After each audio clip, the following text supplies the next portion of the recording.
오늘 하나님께서 우리에게 주시는 말씀은 로마서 9장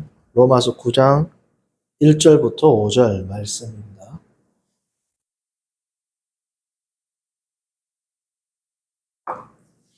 로마서 9장 1절로 5절 말씀 한 절씩 교독합니다. 1, 2절 제가 먼저 읽습니다. 내가 그리스도 안에서 참말을 하고 거짓말을 아니하노라. 나에게 큰 근심이 있는 것과 내 마음에 그치지 않는 고통이 있는 것을 내 양심이 성령 안에서 나와 더불어 증언하노니. 나의 형제 곧 무육의 친척을 위하여 내 자신이 저주를 받아 그리스도에게서 끊어질지라도 원하는 바로라. 그들은 이스라엘 사람이라 그들에게는 양자됨과 영광과 언약들과 율법을 세우신 것과 예배와 약속들이 있고 그들의 것이요 육신으로 하면 그리스도가 그들에게서 나셨으니 그는 만물 위에 계셔서 세세의 찬양을 받으실 하나님이시니라. 아멘. 오늘 말씀의 제목은 하나님의 신실하심과 하나님의 백성입니다. 하나님의 신실하심과 하나님의 백성이라는 말씀의 제목으로 강론하겠습니다. 사실 우리가 로마서 8장에까지 이제 5장부터 시작된 믿음의 확신에 대해서 다루게 되었고 39절을 끝으로 이제 로마서 8장이 끝이 납니다. 39절 제가 한번 읽어볼까요? 높음이나 깊음이나 다른 어떤 피조물이라도 우리 주 그리스도 예수 안에 있는 하나님의 사랑에서 끊을 수 없으리라 하고 12장 1절을 딱 읽어볼까요? 그러므로 형제들아 내가 하나님의 모든 자비하심으로 너희를 권하노니 너희 몸을 하나님 기뻐하시는 거룩한 산 제물로 드리라. 이는 너희가 드릴 영적 예배니라. 이 연결이 자연스럽지 않습니까? 그리스도 예수 안에 있는 하나님의 사랑에서 끊을 수 없다. 그러므로 형제들아 내가 하나님의 모든 자비하심으로 너희 몸을 권하느니 너희 몸을 하나님 기뻐하시는 거룩한 산 제물로 드리라. 이 연결이 자연스럽죠. 자, 그러면 9장부터 11장까지는 왜 들어갔을까요? 예수 그리스도 안에 있는 하나님의 사랑에서 끊을 수 없기 때문에 우리는 예배를 우리의 몸으로 드리는 예배를 하나님께 드려야 된다. 이 주제의 전환이 매우 매끄럽고 자연스러운데 9장부터 11장까지는 자 8장 39절을 읽고 하나님의 사랑을 끊을 수 없으리라 하놓고 내가 그리스도 안에서 참말을 하고 거짓말을 아니하노라. 나에게 큰 근심이 있는 것과 마음이 그치지 않는 고통이 있는 것을 내 양심이 성령 안에서 나와 더불어 증언하노니. 오히려 9장 1, 2절보다 12장 1절이 더 자연스럽지 않습니까? 그렇죠? 읽어보면 내용상 전개가 흐름이 더 자연스럽게 느껴지지만 그러면 9장부터 11장까지 어찌 보면 삽입된 부분이라 볼 수 있는데 이 부분이 어떤 의미가 있을까요? 삽입이 되었다라는 뜻이 아니고 마치 삽입된 것처럼 8장에서 12장으로 바로 넘어가도 자연스러운 이 내용 가운데서 9장, 10장, 11장이 들어가게 된 겁니다. 사도 바울은 어떤 의미로, 어떤 의도로 9, 10, 11장을 8장과 12장 사이에 위치시켜 놓았을까요? 사실 9장부터 11장이 로마서 전체에서 제일 논란이 많은 파트입니다. 9, 10, 11장이. 그도 그럴 것이 이제 9장부터 11장까지는 어떤 신학적인 내용이 나오느냐? 자, 이런 내용입니다. 8장 마지막 절을 보시면 하나님의 사랑에서 끊을 수 없다라고 되어 있죠. 자, 근데 하나님의 사랑에서 끊을 수 없는데 하나님의 사랑에서 끊을 수 없는 대상이 누구예요? 39절 보시면. 우리죠, 우리. 근데 이 우리를 특정 짓는, 우리를 규정하는, 수식어구가 뭡니까? 우리 주 그리스도 예수 안에 있는 자들입니다. 그렇죠? 이 우리라는 것은. 그리스도 예수 안에 있는 자는 하나님의 사랑에서 끊을 수 없다. 다른 말로 하면 그리스도 예수 밖에 있는 자는 하나님의 사랑에서 끊어진 자라는 거죠. 자, 그러면 이스라엘 백성들은 원래 하나님의 백성하면 구약에서는 누구를 의미했습니까? 이스라엘 백성이죠.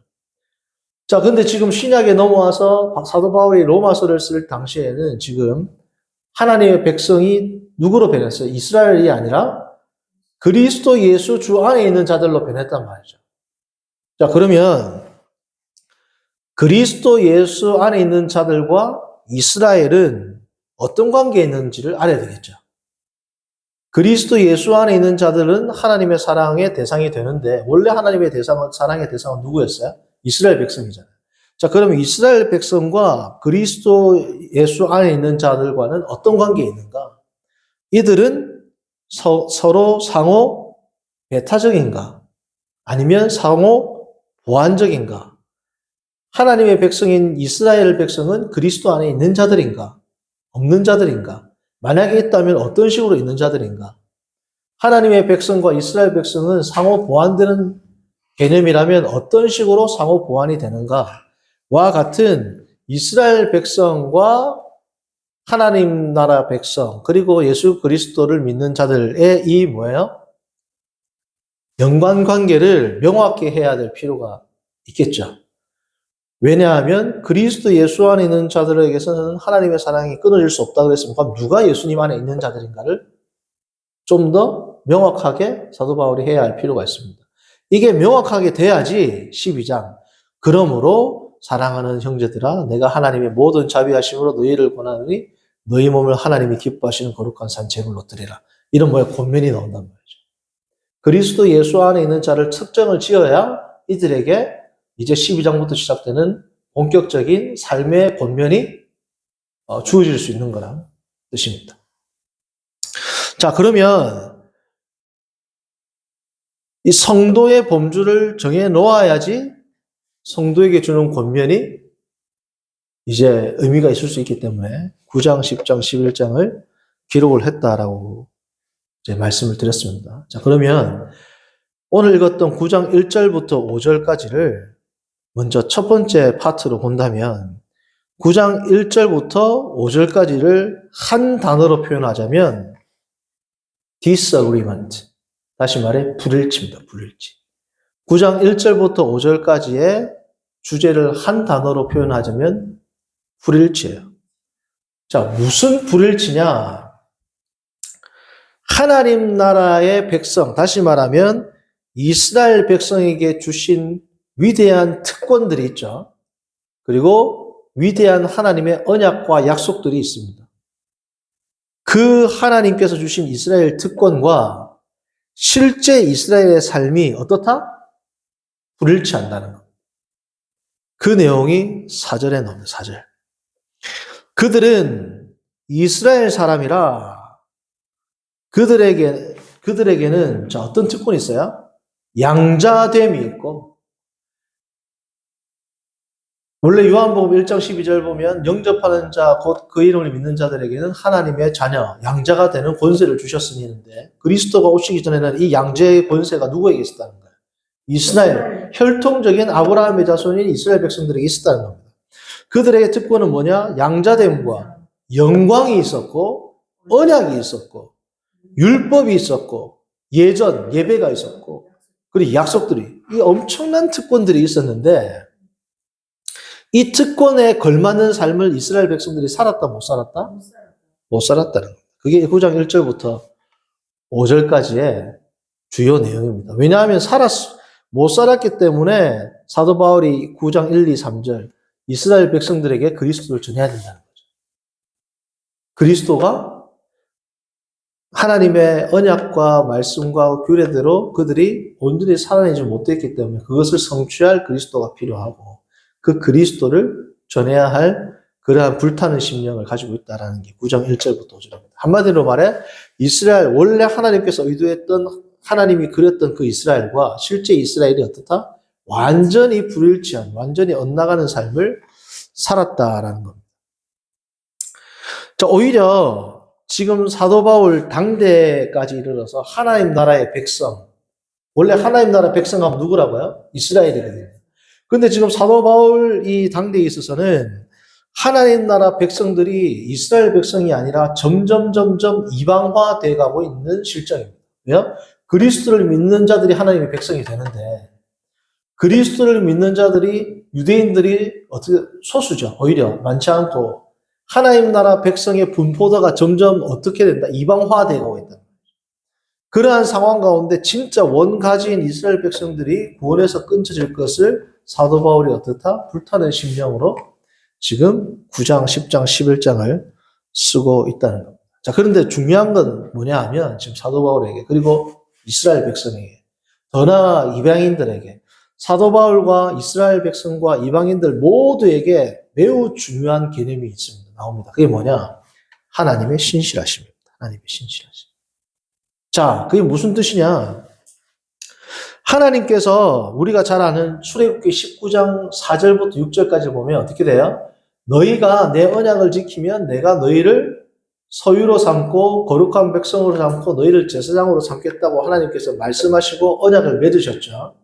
자, 하나님께서는 이스라엘 백성들에게 그 언약을 맺고 심지어 다윗과 그 후손에게는 어떻습니까? 소금 언약을 맺어서 영원히 내가 너희 가문을 통해서 왕이 탄생하고 더 나아가서 선지서들을 보면 이스라엘을 완전히 회복시킬 것. 우리가 지금 이사야를 보고 있는데 이사야에 나오지 않습니까?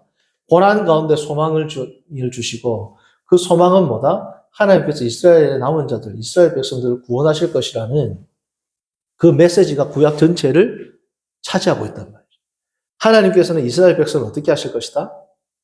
구원하실 것이다. 자, 그런데 이스라엘 백성에게 언약에 신실하지 않으면 다시 말해서 이스라엘 백성들, 야곱의 자손들을 하나님의 백성 삼으시겠다라는 이 하나님의 언약이 인간의 불순종으로 인해서 꿰뚫어질 만큼의 하나님의 신실하심과 능력이라면 오늘날 이방인들에게 하나님의 복음에 대한 효과가 어떻겠어요? 반감되고 떨어진단 말이죠. 이스라엘 백성을 끝까지 버리시지 않겠다고 하신 하나님께서 이스라엘을 버리신다면 우리를 버리지 않겠다라는, 다시 말해서 8장 39절 그리스도 예수 안에 있는 하나님의 사랑에서 절대 끊을 수 없다는 것을 어떻게 믿겠냐 이거죠. 유대인들에게 하신 약속을 지키지 않으신 하나님이라면 우리에게 하신 약속은 더더군다나 뭐예요? 지키기 어렵다는 겁니다. 자, 이에 대해서 이러한 딜레마에 대해서 사도 바울은 4가지로 답을 합니다. 9장부터 11장까지. 자, 첫 번째는 뭐다? 하나님께서 이스라엘 백성 전체를 구원하신다고 말씀하신 적이 없다.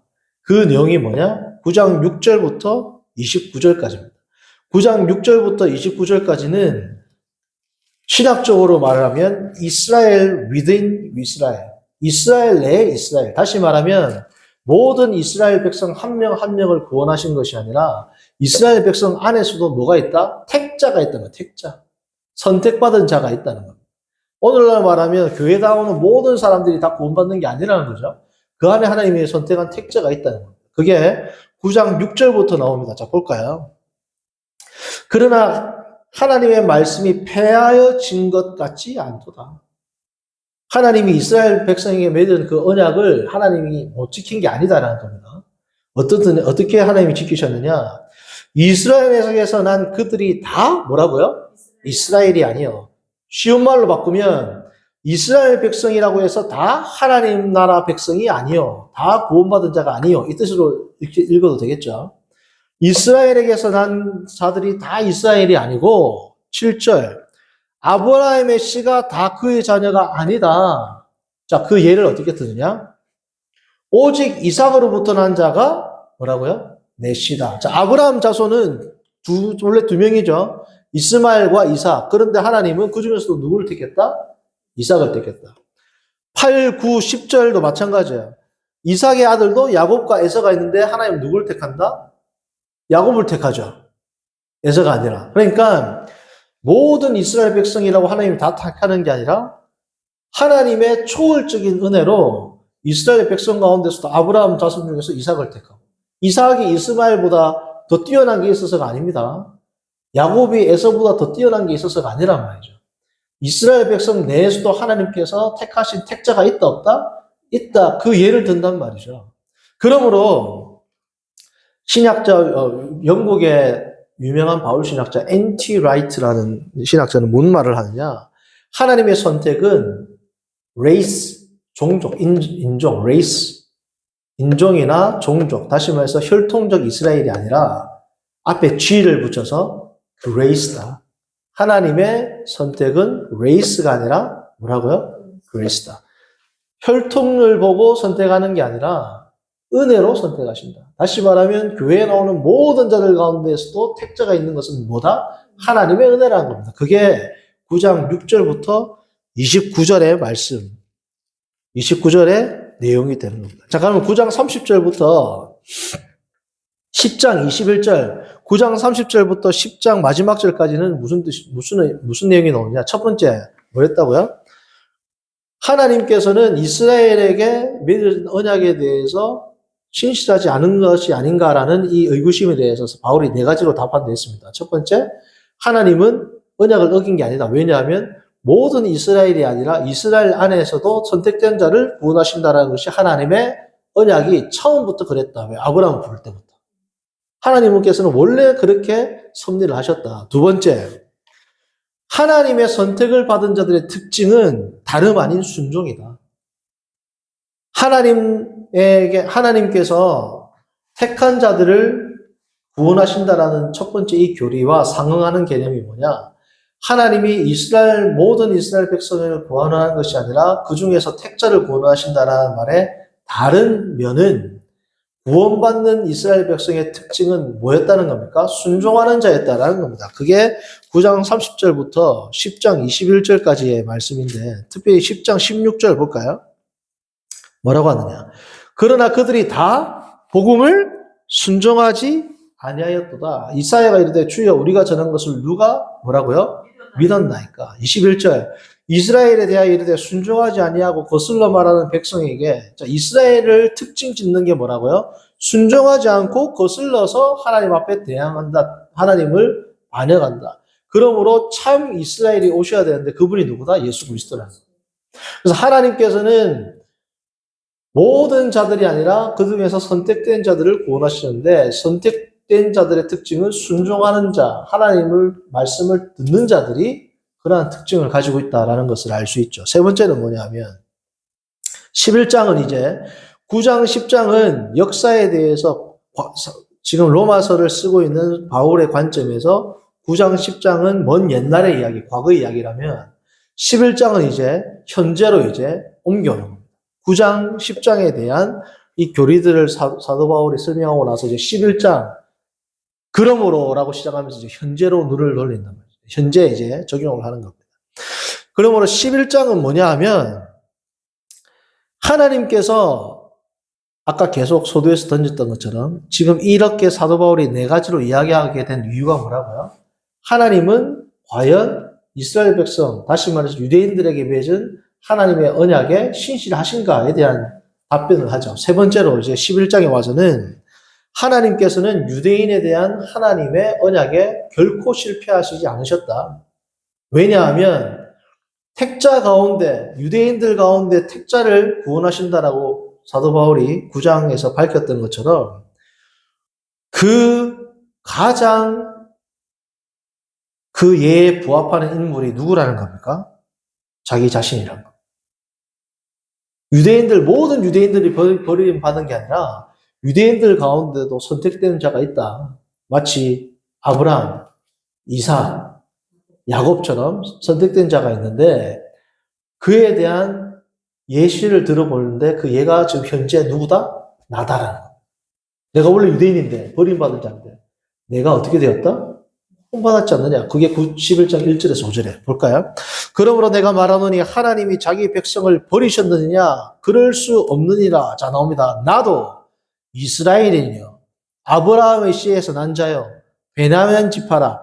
하나님이 미리 하신 자기 백성을 버리지 아니하셨나니 너희가 성경이 엘리야를 가리켜 말한 것을 알지 못하느냐. 자, 엘리야도 뭐라고요? 자기 혼자 난다라고 하나님께 기도했는데 하나님께서 7,000명을 남겨놓았다는 게 뭐냐면 이스라엘 within 이스라엘입니다. 모든 이스라엘 백성들이 하나님께 충성한 건 아니지만 7,000명은 하나님께서 구원하시기로 작정하셨고 이들은 하나님께 뭐예요? 순종하는 자들이었다. 지금 이스라엘 within 이스라엘의 가장 독보적인 예가 누구다? 나라는 겁니다. 사도 바울 자신. 나도 원래 이스라엘 백성이지 않느냐. 그러나 내가 구원받은 걸 봐라. 내가 유대인 가운데 앞장서서 그리스도인들을 박해하다가 주님으로 영접하고 난 이후에 내가 하나님께 구원받은 나 자신을 보라. 하나님께서 유대인을 버리셨느냐? 그럴 수 없다. 그 가장 정확한 증거가 뭐다? 바로 사실 나 자신이라는 거. 그래서 이제 11장 마지막 부분 11장 11절부터 32절까지는 뭐냐 하면 결론입니다. 하나님께서는 결코 이스라엘을 버리지 않고 구원하신다. 그게 우리가 11장 26절에 나오죠. 그리하여야 온 이스라엘이 뭐라고요? 구원을 받으리라. 이제 학자들마다 온 이스라엘, 모든 이스라엘이 어떻게 나누어지는지는 우리가 앞으로 11장을 보면서 살펴볼 겁니다. 온 이스라엘의 범주는 어떻게 되느냐. 그런데 어찌되었든 간에 성경에 기록할 때 하나님께서는 모든 이스라엘을 어떻게 한다? 26절 구원을 주신다. 하나님의 언약은 지켜진다, 지켜지지 않는다? 지켜진다라는 거. 그래서 그 결론이 뭐냐? 33절부터 나오는 유명한 송영이 나옵니다. 송영 찬송. 깊도다 하나님의 지혜와 지식의 풍성하네. 왜? 하나님의 깊은 지혜와 섭리로 온 이스라엘을 하나님께서 아브라함과 이삭과 야곱에게 맺은 그 언약을 하나님께서 어떻다? 완벽하게 충실하게 신실함으로 지키셨구나. 너무나도 놀랍구나에 대한 이 송영의 찬송이 33절부터 36절입니다. 그래서 마지막 36절을 보시면 이는 만물이 주에게서 나오고 주로 말미암고 주에게로 돌아감이라 그에게 영광이 세세 있을지어다. 아멘. 이렇게 결론을 내리는 겁니다. 자, 오늘 말씀은 하나님의 신실하심과 뭐라고요? 하나님의 백성입니다. 하나님의 신실하신 그 약속은 중간에 여러 가지 곡절이 있지만 결국은 이루어진다, 이루어지지 않는다? 이루어진다. 그것을 이스라엘 백성과 맺은 하나님의 언약의 관점에서 사도 바울이 네 가지로 설명을 했습니다. 첫 번째는 이스라엘 within 이스라엘의 관점. 두 번째 순종의 관점. 세 번째는 뭡니까? 그 가장 완벽한 예가 자기 자신이다.